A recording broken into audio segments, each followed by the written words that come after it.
अंकुर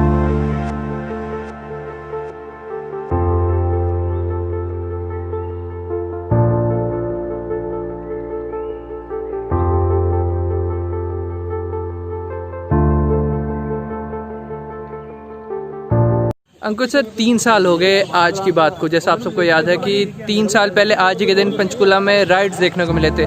तो आपका एक्सपीरियंस कैसा रहा था एज अ रिपोर्टर, कि इससे पहले कुछ ऐसा देखने को मिला था आपको? अमित, बिल्कुल ऐसा कभी पहले कभी देखने को नहीं मिला मेरे को। मेरा जर्नलिज़्म का करियर तकरीबन 14 साल का हो चुका है और 14 साल के करियर में मैंने ऐसा और कोई इंसिडेंट नहीं देखा। बहुत सारे इंसिडेंट देखे लेकिन ऐसा हॉरिबल इंसिडेंट नहीं देखा। 25 अगस्त का दिन आता है जब हर साल, आज 3 साल हो गए हैं, तो मन में एक डर पैदा होता है क्योंकि आज हमने अपनी जान अपने सामने जाती हुई देखी थी और उस भगवान का शुक्र है हम कैसे बचे हैं वो ही जानता है। क्योंकि ऐसा मंजर था कि जिसने एक्सपेक्टेशन नहीं की थी, इतनी एक्सपेक्टेशन 24 को होनी शुरू हो गई थी कि कुछ बड़ा होगा, लेकिन ऐसा कुछ होगा ये इसकी उम्मीद नहीं थी। मैं 22 अगस्त से मेरी ड्यूटी वहाँ लगी हुई थी जिमखाना क्लब सेक्टर 3 में, जहाँ पर ये सारे लोग इकट्ठे हुए थे और इनको ये कहकर इकट्ठे किया गया था कि गुरमीत राम रहीम की नई आने वाली पिक्चर की यहाँ शूटिंग होनी है। गुरमीत राम रहीम की जितनी भी मूवीज़ आई थी वो ज़्यादातर उसमें जितनी मॉब दिखाता था वो अपने जो डेरा समर्थक थे उन्हीं को दिखाया करता था और उन्हीं के साथ वो शूट करता था। तो लोग हंसी खुशी इस वजह से आते थे कि वो पिताजी को देख रहे हैं, क्योंकि हर किसी को देखने का मौका नहीं मिलता था। इसी वजह से वहाँ पर लाखों की तादाद में भीड़ जुटनी शुरू हुई। 24 तारीख को शाम तकरीबन 6 साढ़े 6 बजे के आसपास वहाँ पर एक ऐसा माहौल क्रिएट करना शुरू किया कि वहाँ से लगने लग गया था कि हम टारगेट बनने वाले। हम इन द सेंस कि मेरे साथ मेरे सारे पत्रकार साथी जितने भी हैं उनका सबसे पहला टारगेट मीडिया ही था और मीडिया को उन्होंने हर तरीके से घेरने की प्लानिंग की हुई थी। 25 तारीख को जिस समय गुरमीत राम रहीम वहाँ से आया, जब काफ़िला उसका पहुंचा, तकरीबन 100 गाड़ियों का काफ़िला वहाँ पहुंचा था। कोर्ट में किसी को जाने की अनुमति नहीं थी। हम कोर्ट से तकरीबन 800-900 मीटर दूर पे जो बेला विस्टा चौक है वहाँ मौजूद थे। सारा मीडिया हमारे साथ वहाँ मौजूद था। सुबह तकरीबन 6 बजे से सभी चैनल्स के लाइव शुरू हो चुके थे। ना सिर्फ लोकल मीडिया बल्कि इंटरनेशनल मीडिया भी वहाँ पर कवरेज के लिए पहुँचा हुआ था क्योंकि बहुत बड़ा इशू था। तकरीबन 1 बजे के आसपास जब गुरमीत राम रहीम वहाँ पहुँचा सिरसा से, तो सब टकटकी लगाए बैठे थे कि अभी आएगा अभी आएगा अभी आएगा। नतीजा तकरीबन 2 बजे जो है एकदम से जो इसके जो समर्थक थे, जो भारी संख्या में, जहाँ पर बेला विस्टा चौक से थोड़ा सा आगे हेफर्ट चौक है सेक्टर 5 का, सेक्टर 2-4 का, वहाँ पर जुटे हुए थे। वहाँ कई चैनल्स की ड्यूटी भी लगी हुई थी, रिपोर्टर्स वहाँ खड़े थे और ओबी वैन्स भी वहाँ पे पोस्टेड थी। अचानक से 2 बजे के आसपास अचानक से इनके सभी समर्थकों ने खुशी मनानी शुरू कर दी, जोर जोर से नाचना गाना शुरू कर दिया। झूठी खबर निकली थी कि उनको रिहा कर दिया। हाँ। कुछ ऐसा इन्होंने एक ऐसा सीन क्रिएट किया कि सबको लगे कि बाबे को जो है निर्दोष साबित कर दिया कोर्ट ने। सभी अभी इस चीज़ में ही देख रहे थे कि अचानक से कुछ लोगों ने एक दूसरे को इशारे किए। जैसे ही उन्होंने इशारा किया हेफर्ट चौक पे, तो अचानक से दंगाइयों ने मीडिया कर्मियों को अपना निशाना बनाना शुरू कर दिया। जैसा पहले बताया कि सबसे सॉफ्ट टारगेट जो था उनके लिए वो मीडिया था। उन्होंने आम लोगों को कोई नुकसान नहीं पहुंचाया। सबसे पहले जो उन्होंने टारगेट किया वो सिर्फ मीडिया के ऊपर किया। मीडिया की ओबी वैन्स को उन्होंने आग के हवाले किया, तोड़ा, पत्थर मारे, पथराव किया, आगजनी की। उसके बाद उन्होंने मीडिया कर्मियों को ही जो है पूरी तरीके से टारगेट किया, पकड़ कर उनको मारना शुरू किया। उनकी जितने व्हीकल्स वहाँ खड़े थे उसको तोड़ना शुरू किया, उसको जलाना शुरू किया। हमारी आंखों के सामने हमारे व्हीकल्स को आग लगाई जा रही थी, हमारी प्रॉपर्टी तबाह की जा रही थी, हमारे कैमरास तोड़े जा रहे थे, हमारे लोगों को मारा पीटा जा रहा था। वहाँ से किसी तरीके से हम जान बचाकर अपने 6 सेक्टर जो जनरल हॉस्पिटल है वहाँ पहुँचे। वहाँ पहुँचते तो वहाँ देखते हैं कि जैसे ही तकरीबन जब ये शुरू हुआ उसके 10 मिनट बाद वहाँ पर इंजर्ड्स की पहुँचना शुरू हो गया। एम्बुलेंस की लगातार जो आवाज़ें हैं वो सुनाई देने लग गई। वहाँ भीड़ जुटनी शुरू हो गई। जो दंगाई थे, दंगाइयों ने अपना जो मारने पीटने का, जो दंगा करने का सिलसिला शहर में तो किया ही, साथ साथ अस्पताल में आकर भी तोड़फोड़ करनी शुरू कर दी। फिर वहाँ पर आम लोगों ने इन दंगाइयों को पकड़कर जो है उनकी धुनाई करनी शुरू की। और हालांकि सिर्फ जो इंजर्ड लोग थे, सिर्फ और सिर्फ इंजर्ड लोग थे, सिर्फ उनको अस्पताल के अंदर जाने दिया था और ना किसी का कोई अटेंडेंट अंदर जा रहा था, ना ही कोई हॉस्पिटल का कोई स्टाफ अंदर जा रहा था। जो अंदर थे वो अंदर थे। लेकिन जो मंज़र था अमित, इतना ख़तरनाक मंज़र था कि वहाँ पर थोड़ी ही देर बाद जहाँ देखे वहाँ लाशें पड़ी हैं, लाशों के ढेर लगे हुए थे। इस पूरी घटना में तकरीबन 37 लोगों की जो है वो मौत हुई थी। अब इनमें कुछ आम लोग भी थे, पर मैक्सिमम दंगाई थे जो कि सिर्फ दंगा करने के मकसद से आए थे और जिन्होंने इस 25 अगस्त को पूरे पंचकूला के लिए एक ब्लैक डे के रूप में जो है बना पहला 25 अगस्त थैंक यू सर। ਇਹ ਪੂਰਾ ਵਾਕਿਆ ਹੋਇਆ ਸੀਗਾ, ਜਦੋਂ ਪੂਰਾ ਸੀਨ ਹੋਇਆ ਸੀ, ਜਦੋਂ ਸਬਸੇ ਵਾਲੇ ਜਿਹੜਾ ਸੌਦਾ ਸਾਧ ਹੈਗਾ ਇਹਨੂੰ ਲੈ ਕੇ ਆ ਰਹੇ ਸੀ, ਤਾਂ ਮੈਂ ਉਸ ਸਮੇਂ ਪੰਚਕੂਲਾ ਮੌਜੂਦ ਸੀ ਤੇ ਦਰਗਾਹ ਦੇ ਕੋਲੇ ਖੜਾ ਸੀ, जो कि मेरे ख्याल ਦੇ ਵਿੱਚ हाईवे की साइड होगी फिर तो आप भी मेरे साथ हाईवे पे ही फ्रंट पे थे। हाँ जी। ਤਾਂ ਉਸ ਜਗ੍ਹਾ ਤੇ ਮੈਂ ਖੜਾ ਸੀ ਤੇ ਉਸ ਜਗ੍ਹਾ ਤੇ ਬਹੁਤ ਜ਼ਿਆਦਾ ਭੀੜ ਸੀਗੀ। ਉਸ ਸਮੇਂ ਮੈਂ ਜੀ ਨਿਊਜ਼ ਦੇ ਵਿੱਚ ਸੀਗਾ ਤੇ ਮੇਰਾ ਲਾਈਵ ਪ੍ਰੋਗਰਾਮ ਚੱਲ ਰਿਹਾ ਸੀ। ਤਾਂ ਉਸ ਸਮੇਂ ਦੌਰਾਨ ਕਿਉਂਕਿ ਆਸ-ਪਾਸ ਬਹੁਤ ਜ਼ਿਆਦਾ ਗਿਣਤੀ ਦੇ ਵਿੱਚ ਡੇਰਾ ਪ੍ਰੇਮੀ ਆਏ ਹੋਏ ਸੀ, ਤਾਂ ਜੋ ਡੇਰਾ ਪ੍ਰੇਮੀ ਸੀਗੇ ਤਾਂ ਕਾਫੀ ਹੰਗਾਮਾ ਵੀ ਕਰ ਰਹੇ ਸੀ, ਮੀਡੀਆ ਨੂੰ ਵੇਖ ਕੇ ਕਾਫੀ ਚਿੜ ਰਹੇ ਸੀ। ਤਾਂ ਜਦੋਂ ਮੈਂ ਲਾਈਵ ਦੇ ਰਿਹਾ ਸੀ ਤਾਂ ਲਾਈਵ ਲਗਾਤਾਰ ਚੱਲ ਰਿਹਾ ਸੀ ਤਾਂ ਇੱਕਦਮ ਨਾਲ ਹਿਲਚੁਲ ਸ਼ੁਰੂ ਹੋਈ। ਜਦੋਂ ਪੇਸ਼ੀ ਤੋਂ ਬਾਅਦ ਜਦੋਂ ਇਹ ਮਤਲਬ ਸਜ਼ਾ ਦਾ ਐਲਾਨ ਹੋਇਆ, ਜਦੋਂ ਇਹ ਪੂਰਾ ਵਾਕਿਆ ਹੋਇਆ ਤਾਂ ਇੱਕਦਮ ਦੇ ਨਾਲ ਪੂਰੀ ਹਿਲਚੁਲ ਹੋਈ। ਤਾਂ ਮੈਨੂੰ ਇਹ ਲੱਗਿਆ ਕਿ ਹੁਣ ਸੇਫ ਨਹੀਂ ਹੈਗਾ ਇਹ ਮਾਹੌਲ। ਮੈਨੂੰ ਲੱਗਦਾ ਕਿ ਕੁਝ ਹੋਣ ਜਾ ਰਿਹਾ। ਤਾਂ ਮੈਂ ਤੁਰੰਤ ਮੇਰੇ ਕੋਲ ਉਹ ਵੀ ਵੈਨ ਸੀ ਜੀ ਮੀਡੀਆ ਦੀ, ਨਾਲ ਮੇਰੇ ਕੋਲ ਇੱਕ ਗੱਡੀ ਸੀਗੀ ਜਿਸ ਦੇ ਵਿੱਚ ਮੈਂ ਆਇਆ ਹੋਇਆ ਸੀ। ਤਾਂ ਮੇਰੇ ਨਾਲ ਡਰਾਈਵਰ ਅਤੇ ਕੈਮਰਾਮੈਨ ਅਤੇ ਇੱਕ ਮੇਰਾ ਸਹਿਯੋਗੀ ਸੀ। ਅਸੀਂ 3-4 ਜਾਣੇ ਸੀ, ਪੰਜ ਕੁ ਜਾਣੇ ਸੀ, ਪੂਰੀ ਟੀਮ ਸੀ ਸਾਡੀ ਇੱਕ। ਤਾਂ ਉਸ ਸਮੇਂ ਅਸੀਂ ਜਦੋਂ ਦੇਖਿਆ ਕਿ ਹੰਗਾਮਾ ਹੋਣ ਦੀ ਸ਼ੁਰੂਆਤ ਤੋਂ ਪਹਿਲਾਂ ही ਅਸੀਂ उस जगह तो मूव करना मुनासिब समझा। मैंने लगा मैं बिल्कुल, अगर मैं कहूँगा बिल्कुल पॉइंट पे निकले थे। जैसे मैं वहीं पे था तो मैंने देखा था कि जी की और एक और ओबी वैन बस निकली थी वहाँ से और उसके पीछे रिपब्लिक निकलना जाना शुरू हुआ था और पीछे गाड़ी पे चढ़ गए थे। वो गाड़ी जला दी सारे और वहाँ पे कुछ और रिपोर्टर्स भी थे, उनकी गाड़ी पे भी हमला हुआ था। तो अब बिल्कुल बारीकी से बचा, अगर मैं कहूँ तो बिल्कुल मतलब एक माइक्रो लेवल पे मैं बचा सी उस समय पे, क्योंकि मेरे को ओबी सी, क्योंकि ओबी भी बहुत बड़ी रिस्पॉन्सिबिलिटी होती है। एक तो एक 1.5 करोड़ का प्रोजेक्ट हैगा, नाल तुहाडे कोल कैमरा सी, वड्डे कैमरा सी, ਤਾਂ ਬਹੁਤ ਸਾਰਾ ਇਕਵਿਪਮੈਂਟ ਚੈਨਲ ਦੇ ਸੀਗੇ। ਸਭ ਤੋਂ ਵੱਡੀ ਗੱਲ ਹੈ ਕਿ ਜਾਨਾਂ ਦੀ ਬਹੁਤ ਜ਼ਿਆਦਾ ਅਹਿਮੀਅਤ ਹੁੰਦੀ ਹੈ। ਇਸ ਤਰ੍ਹਾਂ ਦੇ ਮਾਹੌਲ ਨੂੰ ਦੇਖਦੇ ਹੋਏ ਫਿਰ ਮੈਂ ਡਿਸੀਜਨ ਲਿਆ ਕਿ ਮੈਂ ਇੱਥੋਂ ਨਿਕਲੂੰਗਾ ਜਲਦੀ। ਮੈਂ ਹਰ ਚੀਜ਼ ਆਪਣੀ ਪੈਕ ਕਰਾਈ ਕਿ ਉਹ ਵੀ ਵੈਨ ਉੱਥੋਂ ਗੱਡੀ ਅਤੇ ਜਿਹੜਾ ਪਿੱਛੇ ਹੀ ਮੈਂ ਆਪਣੀ ਗੱਡੀ ਲਾਈ, ਅੱਗੇ ਉਹ ਵੀ ਵੈਨ ਲਾਈ, ਅਤੇ ਅਸੀਂ ਉੱਥੋਂ ਨਿਕਲੇ। ਅਤੇ ਪਿੱਛੇ ਜਦੋਂ ਹੀ ਅਸੀਂ ਉਸ ਜਗ੍ਹਾ ਤੋਂ ਨਿਕਲੇ ਤਾਂ ਪਿੱਛੇ ਤੋੜ ਫੋੜ ਸ਼ੁਰੂ ਹੋ ਗਈ। ਮੈਂ ਬੈਕ ਮੁੜ ਕੇ ਦੇਖਿਆ ਤਾਂ ਕੁਛ ਲੋਕਾਂ ਨੇ ਸਾਡੇ 'ਤੇ ਵੀ ਅਟੈਕ ਕਰਨ ਦੀ ਕੋਸ਼ਿਸ਼ ਕੀਤੀ, ਸਾਡੇ ਪਿੱਛੇ ਭੱਜੇ, ਸਾਨੂੰ ਪਕੜਨ ਦੀ ਕੋਸ਼ਿਸ਼ ਕੀਤੀ। ਤਾਂ ਅਸੀਂ ਉੱਥੋਂ ਗੱਡੀਆਂ ਭਜਾ ਕੇ ਬਹੁਤ ਜਲਦੀ ਦੇ ਨਾਲ ਨਿਕਲੇ।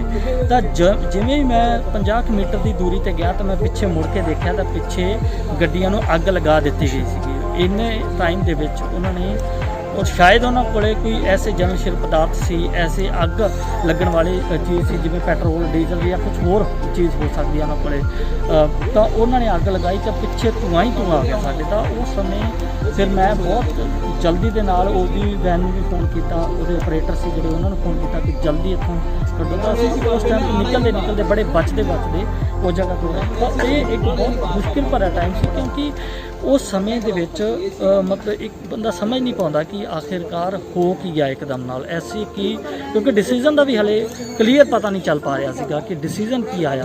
तो क्योंकि शायद कोई इस तरह का इंडिकेट किया गया कि बाबे के फेवर दे विच, सौदा साहब के फेवर दे विच डिसीजन नहीं आया। पहले फेवर अफवाह निकली थी, फेवर में आए थे लोग, काफ़ी खुश हो गए थे, या एक तरह से भड़काने के लिए मेंटली कोई ऐसा इंडिकेट किया गया, रब जाने वो की इंडिकेशन सीगा। ते उस इंडिकेट तो बाद ਜਿਹੜਾ ਇਹ ਬਹੁਤ ਜ਼ਿਆਦਾ ਬਵਾਲ ਹੋਇਆ ਤੇ ਸਾਰੀਆਂ ਗੱਡੀਆਂ ਮੇਰੇ ਪਿੱਛੇ ਪੀਟੀਸੀ ਦੀ ਗੱਡੀ ਸੀ, ਮੈਂ ਉਹਨਾਂ ਨੂੰ ਵੀ ਕਿਹਾ ਤੁਸੀਂ ਚੱਲਦੇ ਰਹੋ। ਕੁਝ ਹੋਰ ਵੀ ਚੈਨਲ ਸੀ, ਮੈਂ ਉਹਨਾਂ ਨੂੰ ਵੀ ਕਿਹਾ ਕਿ ਹੁਣ ਸੇਫ ਨਹੀਂ ਹੈ, ਤੁਸੀਂ ਨਿਕਲੋ, ਪਰ ਉਹ ਖੜੇ ਰਹੇ। ਤਾਂ ਉਹਨਾਂ ਦੀਆਂ ਗੱਡੀਆਂ ਨੂੰ, ਸ਼ਾਇਦ ਉਹ ਪੀਟੀਸੀ ਦੀ ਗੱਡੀ ਸੀ, ਸ਼ਾਇਦ ਕੁਝ ਹੋਰ ਚੈਨਲਾਂ ਦੀ ਗੱਡੀ ਸੀ, ਉਹਨਾਂ ਨੂੰ ਅੱਗ ਲਗਾ ਦਿੱਤੀ ਗਈ। ਤੇ ਮੈਂ उस दिन तो मीडिया का जो हाल हो रहा था उस वक्त, जो डेरा समर्थक कर रहे थे उनके पीछे तलवारें लेके, आग के बोतलें लेके और कम्बल पे कुछ उन्होंने ऐसा चीज़ लगाया हुआ था जो गाड़ियों पे और बाइकों पे जो वाहन थे प्रेस वालों के, उनके ऊपर डाल के वो आग लगा रहे थे। तो वो एक मंजर, एक दिल दहला देने वाला मंजर था। जो लोग गो हम टीवी पे दिखा रहे थे वो लोग देख के डर रहे थे, और हम तो उस वक्त वहीं पर ही मौजूद थे। और 25 के अलावा जब 24 अगस्त को हमने वो डेरा समर्थक जहाँ पे रुके हुए थे, हमारी टीम 2-3 दिन से उनको लगभग 3 दिन से आ रहे थे लगातार।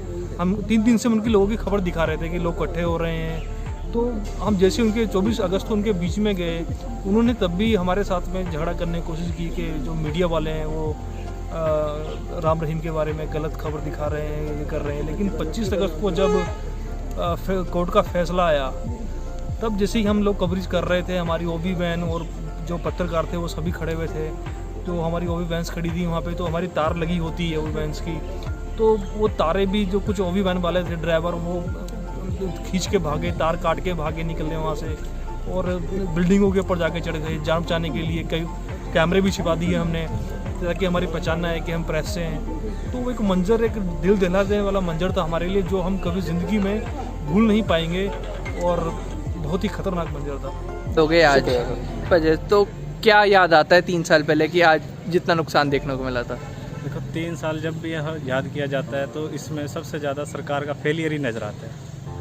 जब सरकार ने वहाँ इतना, मेरे तो आंखों के सामने मेरी बाइक जला दी थी, तो हमें पता है हम कैसे बच के निकले। पुलिस वहाँ से भाग रही थी, लोगों को रोकने की बजाय पुलिस ने भगदड़ मचा दी, फुल डीसी तक वहाँ से भाग गई थी मौके से छोड़ के। और लोगों ने जो हाहाकार मचाया था, सरकार ने कुछ नहीं किया वहाँ। और आज भी जब वो मंजर याद आता है कि अगर वहाँ आर्मी फोर्स नहीं होती तो शायद पंचकुला पूरा ही जल गया होता। आज भी जब भी उस मंजर को याद करते तो बहुत डर लगता है। तो बाइक सामने जली, तो घर कैसे पहुंचे थे उस दिन?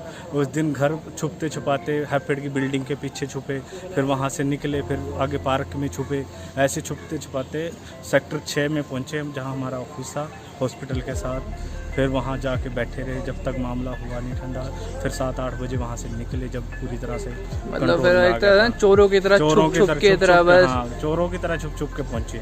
और सड़कों पे जैसे भागे हैं लोगों ने, जिस तरह से भगाया है वहाँ से लोगों ने। तो आप पर भी कोई हमला या चोट चूट आई थी कि बस सिर्फ बाइक? पब्लिक वो तो जला, उसको तो फूक रही थी, पब्लिक हमलावर हो गई थी, पत्थर फेंकने लगे थे, पीछे भागे लोग, भाग के जान बचाई। मैं आपको बता रहा हूँ कि पुलिस वाले तक भाग गए थे वहाँ से छोड़ के, और पुलिस वाले हमसे आगे भागे, और पुलिस वाले गाड़ियों लेके, अपनी गाड़ियाँ लेके भाग गए।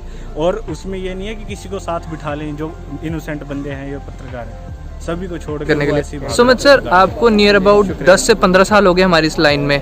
25 अगस्त के इंसिडेंट को आप कैसे देखते हो, और क्या इससे पहले भी कोई आपने ऐसा राइट या बोले कि दंगों वाला सीन देखने को मिला था?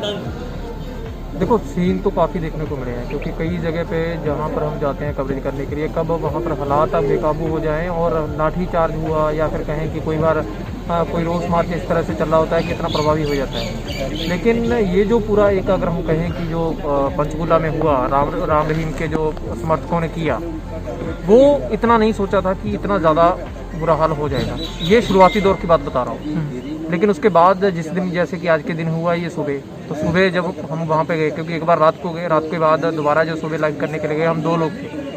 एक ओवी वैन के साथ मेरी ड्यूटी थी, और दूसरा रिपोर्टर दूसरी जगह पे था इनपुट देने के लिए कोर्ट का। सुबह ये लग रहा था कि अगर यहाँ हालात बेकाबू होते हैं तो किसी भी समय परिस्थिति ऐसी बन जाएगी कि जो जिसके किसी के भी काबू नहीं आएगी, ये पहले से दिख रहा था। लेकिन सबसे ज़्यादा डर उस समय हुआ कि आपको बता दूं कि इससे 1 घंटा पहले, जब ये पूरा रैट शुरू हुए, तो उससे 1 घंटा पहले हम लाइव कर रहे थे, और जो सिचुएशन थी उस हिसाब से बात कर रहे थे। तो उस समय आप ये मान लो कि अगर मुझे एक शब्द वहाँ पर ये कहना भारी पड़ गया कि आखिरकार ऐसा भी हो सकता है, फैसला नहीं आया था कि अगर ऐसा होता है। तो उस समय पहले तो हमारे साथ उस समय ये पूरा इंसिडेंट, अगर हम कहें कि होता बचा, कि वो समर्थक पहले से इतने भड़के हुए थे कि अगर ऐसा होगा तो उन्होंने पहले मन बनाया हुआ था। उसके बाद जब ये ऑर्डर आया, ऑर्डर आने के बाद आप स्थिति देखिए कैसे बदलती है। एकदम खुशी का माहौल वहाँ पे बना, क्योंकि जब बाबा की एंट्री हुई पूरा माहौल सन्नाटा छा गया था कि कहाँ से जाएगा ये पता नहीं था। फिर पता चला कि वो दूसरे रूट से उसको पुलिस, हाईवे से अंदर ही चले गए थे। हाँ, उनको रूट बदल दिया था एन मौके पर। उसके बाद जब वहाँ एकदम शांति हुई, तो उसके बाद होशोल्लास हुआ, खुश हो गए लोग। मैंने अपने रिपोर्टर को मैसेज किया और उस पर पता नहीं फ़ोन किया था, उस समय पूछा कि यहाँ कुछ हुआ, बोला कि अभी समय है। उसके कुछ समय के बाद आप ये लगा लीजिए कि वहाँ पर खुशी मनानी लोगों ने शुरू कर दी, ढोल बजाना शुरू कर दिया। तो इतने में ही मेरे जो दूसरा साथी था उसका मैसेज फ़ोन आया कि वहाँ पर कुछ भी हो सकता है, तुम लोग निकल जाओ वहाँ से। इतनी ही बात होते होते मुझे घर से ही फ़ोन आया कि वहाँ से जो लाइव रिपोर्टिंग चल रही थी कि ऐसी परिस्थिति बन सकती है, आप वहाँ से निकल लो। लेकिन हमें ये इस चीज़ का अंदाज़ा नहीं था कि जब लोग खुश हैं तो मुझे नहीं लगता कि बाबा के वो तो फैसला आया होगा। हाँ, ये पहले से लग रहा था काफ़ी चीज़ें, लेकिन हमारे जैसे ही हमने अपनी ओवी वैन वहाँ से स्टार्ट की और निकलने का आप ये कह सकते हैं कि बिल्कुल 10 कदम चले होंगे, इतने में वहाँ पर पूरा ईंट पत्थर शुरू हो गया, पूरी लड़ाई शुरू होगी एक तरह से अगर हम कहें। और उस समय के बाद आप ये देखिए कि जब ये चीज़ हुई, जो जितने 10 पुलिस वाले भी खड़े थे वो 10 पुलिस वाले वहाँ से निकल गए। उस समय हमें सबसे बड़ी घबराहट हुई कि आखिर अगर यहाँ पर कंट्रोल से बाहर स्थिति हो जाती है तो उसको संभालने के लिए एक भी पुलिसकर्मी वहाँ पर था ही नहीं पूरे रोड पे। ये बात है जो पंचकूला से जब हम एंटर करते हैं वहाँ की। आप ये लगा सकते हैं कि हम जब वहाँ से निकल करके, क्योंकि ईंट पत्थर वो मार रहे थे पीछे से, जब निकल करके सामने एक बार वो भी खड़ी की पुल के ऊपर, तो वहाँ से जो मंजर दिख रहा था वो अपने आप में ये था कि गाड़ियाँ जलानी शुरू कर दी, क्योंकि जहाँ पर हमारी ओवी खड़ी थी वहाँ पर आज तक की और एक और ओवी खड़ी थी, टाइम्स नाउ की, दोनों को आग लगा दी थी उन्होंने। यानी कि अगर हम वहाँ से सिर्फ फ़ोन आने में भी अगर 2 मिनट की देरी हो जाती तो पता नहीं था कि आज यहाँ पे बैठे होते या फिर कोई अगर हम कहें कि हाथ बाजू टूटी होती, यानी कि ऐसा लग रहा था। और उसके बाद जो हुआ, हमारी कोशिश ये थी कि वहाँ से एक बार निकला जाए। वहाँ से जब अपने सामान को, ओवी को, गाड़ियों को, 2 गाड़ी, एक गाड़ी और थी हमारे साथ में, उसको लेकर के हम निकले। तो जैसे ही हमने दूसरे रिपोर्टर का इनपुट जाना तो उसने ये चीज़ बताई कि क्योंकि वहाँ फायरिंग भी हो रही थी, पुलिस फायरिंग जो हाईवे की साइड जहाँ मैं था वहाँ फायरिंग भी हुई थी और सेंटर में भी हुई थी, फायरिंग हो रही थी। तो उन्होंने ये बोल दिया कि आप बच के निकलो, हमारा अभी निकलना मुश्किल है। तो अभी भी मुझे याद है कि उस समय हमारी जो दूसरी टीम थी वो रात को निकल करके वहाँ से आई थी, क्योंकि वहाँ पर कोई साधन भी नहीं था। कमल पाजी, एक कैमरामैन के तौर पे आप 25 अगस्त को कैसे देखते हो? लगभग 3 साल हो चुके हैं, तो कैसा था एक्सपीरियंस उस टाइम? वो मेरी ज़िंदगी का एक्सपीरियंस मुझे हमेशा याद रहेगा, क्योंकि उस दिन ऐसे हुआ था कि आज हम घर वापस नहीं जाएंगे। आप भी वहीं थे, आपको पता है कि क्या माहौल बना था वहाँ पे। हम हैप्पी जॉब पे कवर कर रहे थे कंटिन्यूटी, तो पहले एकदम से आपको पता पूरा पहले खुशी आई, फिर अचानक से सन्नाटा, उसके बाद उन्होंने जो हाथ में आया वो लेके पीछे भागने शुरू कर दिया था उन्होंने।